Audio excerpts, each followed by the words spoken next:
Folks, last night I happened to catch Laura Ingraham on her show, the Ingraham Angle, and she said something, well, a couple of somethings that in my mind basically just reaffirmed my opinion that she's one of these racist white women that like to incite.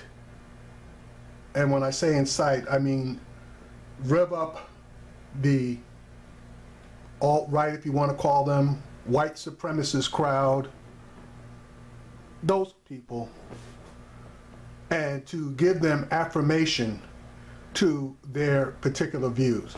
Now I'm going to play the clip from last night, make a comment, and then I'm going to play a clip from tonight's show. Not her live, because what ended up happening was the firestorm raged so hot and so fast that she pre-recorded a walk back, if you want to call it that, of her comments. So here we go with her comments from last night.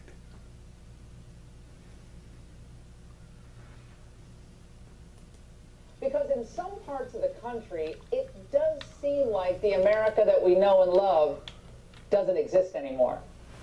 Massive demographic changes have been foisted upon the American people. And they're changes that none of us ever voted for, and most of us don't like.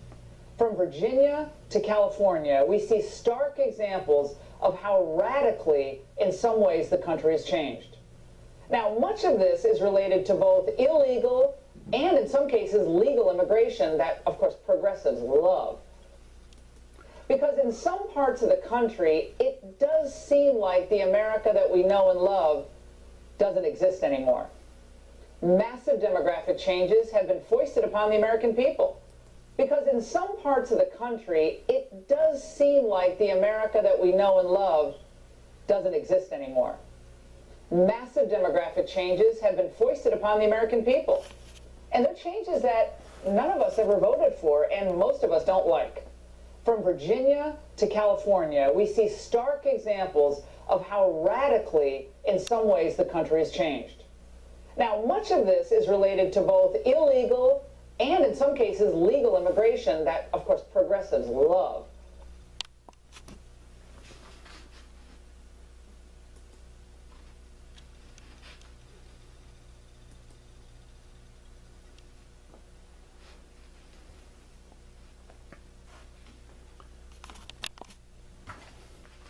Here we go.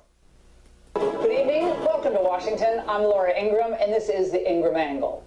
I want to start tonight by addressing my commentary at the top of last night's show. A message to those who are distorting my views, including all white nationalists, and especially one racist freak whose name I will not even mention. You do not have my support, you don't represent my views, and you are antithetical to the beliefs I hold dear. The purpose of last night's angle was to point out that the rule of law, meaning secure borders, is something that used to bind our country together. And despite what some may be contending, I made explicitly clear that my commentary had nothing to do with race or ethnicity, but rather a shared goal of keeping America safe and her citizens safe and prosperous. Furthermore, as I have said repeatedly on this show, merit-based immigration does wonders for our country's economy, our way of life, and how we define our country. I even said that in my opening thoughts last night. I want to make it really clear that my concern will continue to remain with the families who have suffered the tragic results of illegal immigration, the children put in dangerous and unfair situations at the border, and all those border agents around the country who work to keep our country safe. Now, what you just heard Laura Ingraham utter is an absolute lie. It's an absolute lie. That's why I played her initial comments. She wasn't talking about borders. Now, she may have been talking about immigration to some extent, But basically, she was talking about neighborhoods no longer look like they looked in the 50s, 60s, and her case 70s, okay? Translation, people of color. So she can try to walk back those comments all she likes, but people of good conscience understood what she was talking about. The white supremacists definitely understood what she was talking about because they came out in full support of her. And I'm talking about the three gentlemen that I mentioned, Spencer, Taylor, and David Duke.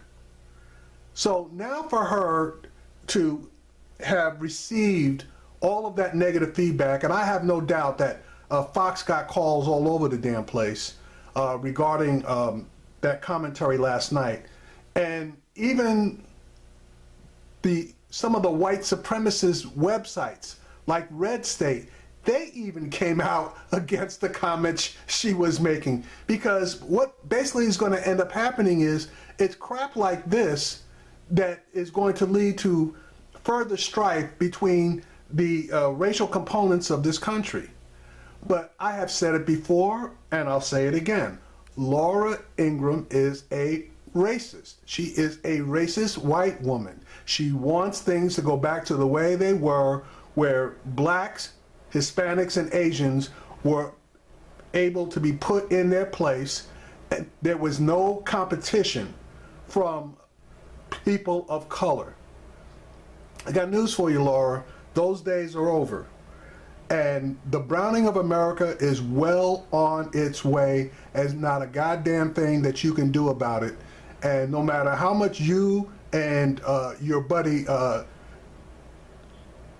45 want to try to roll back the clock, it ain't happening.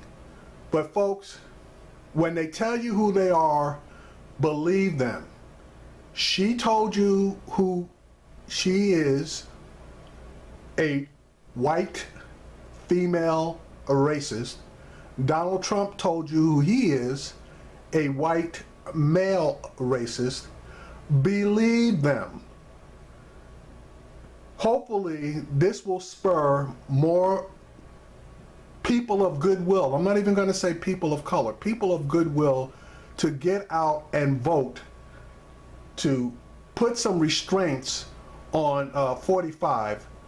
And David Hogg had started a boycott against her channel. It was somewhat successful as a bunch of sponsors left.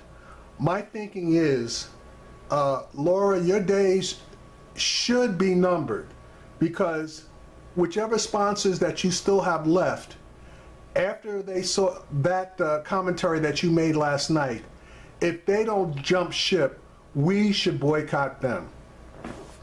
Just one man's opinion.